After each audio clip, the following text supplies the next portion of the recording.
Hey everyone, today we are going to be demoing the Union Special 43200G. This was called the Bulldog machine, and this specific machine is from around the 1940s. This is what jean companies of the 40s would have been using to hem all of their jeans.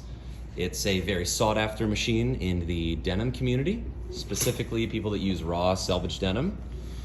And super cool machine. The reason they call it the Bulldog is because you basically have these really big bulldog teeth right here that are set up to pull denim through.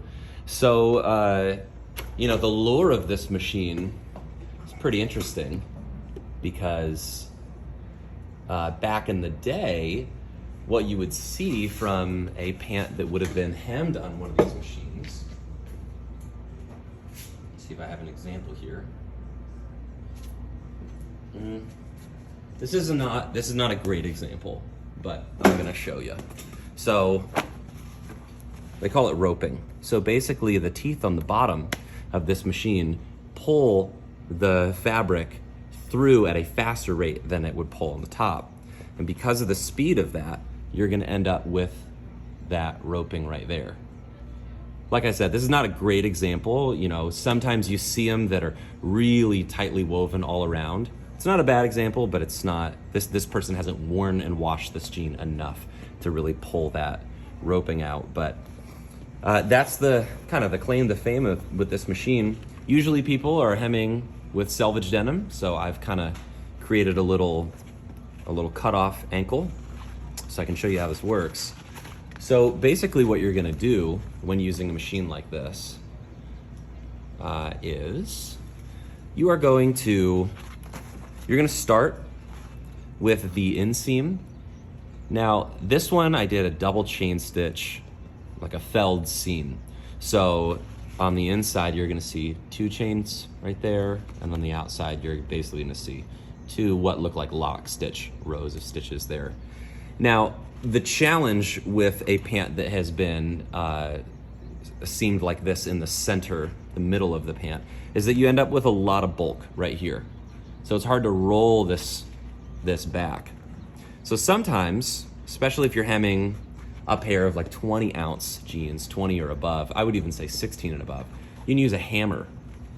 Put this on the ground, hand roll it, and just hammer that thing flat, and that's gonna compress that fabric to a much easier and more manageable thickness to run through this machine.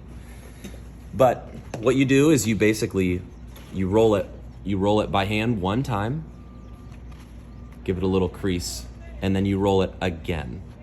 So on the back side, you basically have pre-hemmed the pant by hand.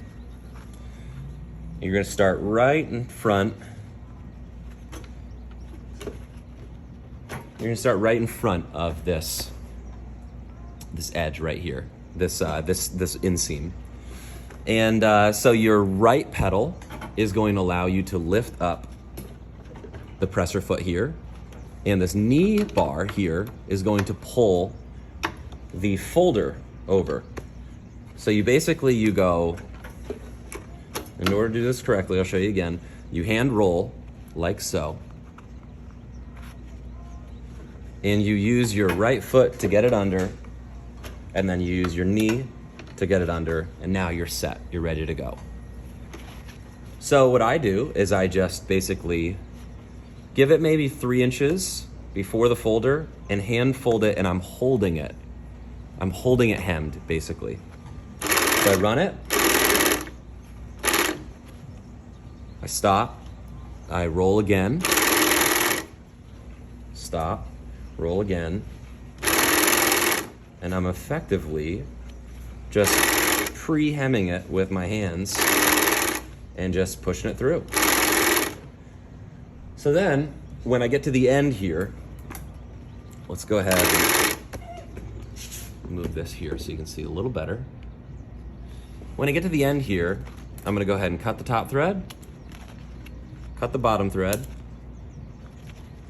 Okay, so maybe I want to clean this up a little bit so it's about 1 inch in front of the inseam. I don't want this chain to be too long. I don't want to overlap it too much. So I just kind of clean that up. Okay, and then what I'm gonna do, I get to about here. And the problem is this is folding, so it wants to even fold it again. So what I like to do is I get here and I pop it out. I just kind of loop it up a little bit. It's like you're gonna see that it's gonna start to bend like this. So I use the knee and I just hold it taut. So I kind of, it's still in here, it's still in the folder, but it's not, I'm not allowing it to wrap anymore. So I've just got it laying straight on top. Maybe use the knee a little bit to clean it up, good. And just run it right over top, and then I like to just run it right off the side. So what you're gonna end up with is 2 lines of chains that run over each other. So you kind of grab it from here, and you can pull it back as much as you want. It's a chain, so, excuse me, the chain will pull, right? So I think that going to about 1 inch here is good. Pull on the other side, make sure that's coming out. Okay, so then I pretty much just stop there. I just snip it, snip the other side. Great.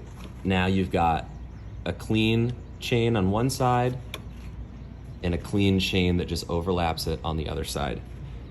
Now, some people like to go ahead and tie a knot right here. To me, that's a gigantic waste of time. It's a very thick chain stitch that's just running over itself. It's not gonna undo itself without a pretty major disruption. So I don't think you have to tie a knot right there. If you wanna be as purist as possible, you can. But back in the day, I can guarantee you they weren't sitting there tying knots on every single chain. So that's the chain stitch hem, and that's the Union Special 43200G.